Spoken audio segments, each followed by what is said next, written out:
Good evening, and thank you for joining us here tonight on King's Kids, a nighttime bedtime story for you.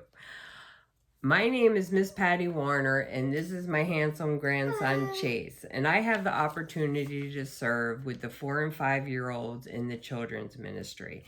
And tonight, we're going to bring you the story of the Great Wall of Nehemiah. Take it, Chase. Persia, a powerful nation, ruled the world, and King Ahasuerus ruled Persia. That made him the world's mightiest ruler. One of the king's important helpers was a Jewish man named Nehemiah. His job was to taste the king's food to protect the king from possible poisoning. One day, Nehemiah came before the king with a very sad face. The king wanted to know what was wrong. "Oh, king, may you live forever," Nehemiah said. "I am sad because the city where my fathers are buried is in ruins, and the gates have been burned." Nehemiah was talking about Jerusalem, which had been destroyed by the war many years before. King Ahasuerus asked, "What is it you would like? Let me go to Jerusalem so I can rebuild it," Nehemiah pleaded. King Ahasuerus kindly Agreed. He also gave Nehemiah official letters to protect him as he traveled.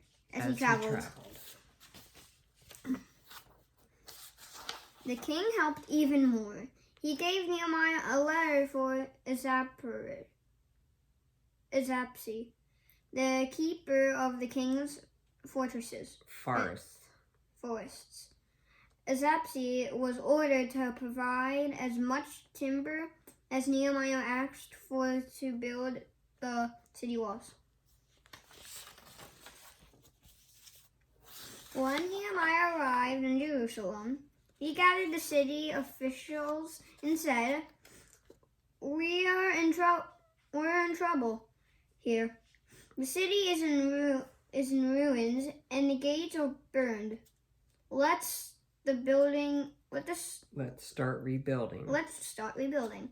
He told them that King Ahasuerus approved it, and most important of all, God was on their side. Nehemiah's faith and enthusiasm must have inspired the people. They agreed, saying, "Let's rebuild." Nehemiah told each family which piece of the wall they should fix.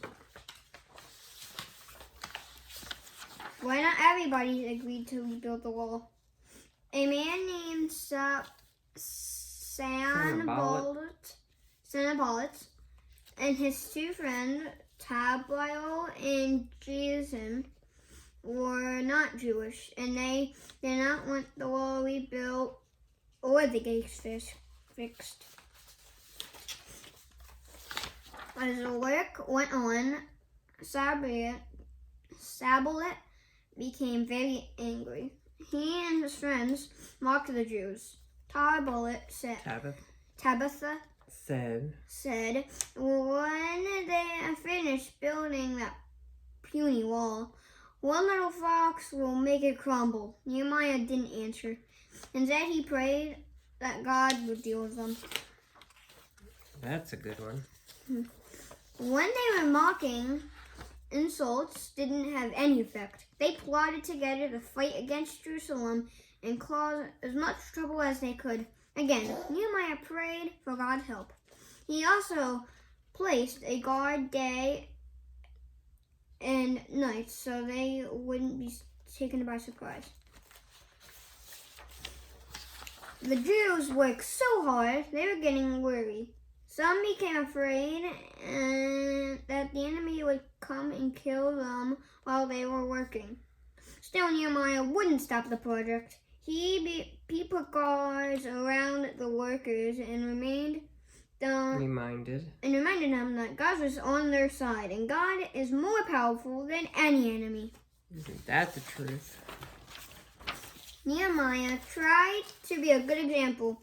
King Xerxes had made him Governor governor of Jerusalem with the right to demand food and money from the people, but he didn't do it.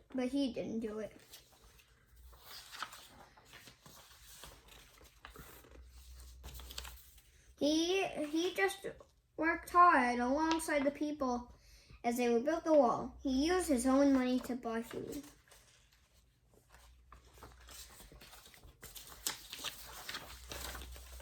Finally, the people finished the wall, and only the doors had to be put into the main gates. When Sanballat, Tobiah, and Geshem heard that there wasn't a gap in the walls anymore, they planned to harm Nehemiah.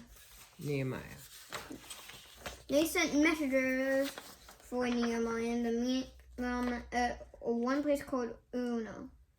But Nehemiah knew they were trying to trick him out of the city so they could harm him. He wrote back telling them that he wouldn't leave work to go visit with them.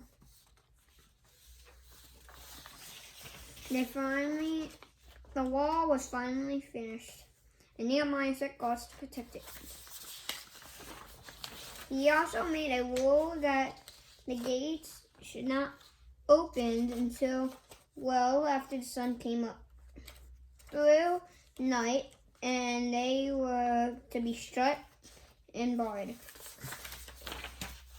Now that the city was safe, many Jewish exiles from different parts of the world returned to Jerusalem. Nehemiah have been very happy that he had finished the job God gave him to do. In spite of all the obstacles, he stayed on in Jerusalem and helped the people to always obey God. The Great Wall of Nehemiah, a story from God's Word, the Bible, is found in Nehemiah. The entrance of your words give light. Psalms 119, verse 130. So here you have tonight's story. Tune in Monday for the next edition of King's Kids. We're happy to be a King's Kid, aren't we, Chase? Yep. Thanks for joining us. We love you. Bye. Good night. Good night.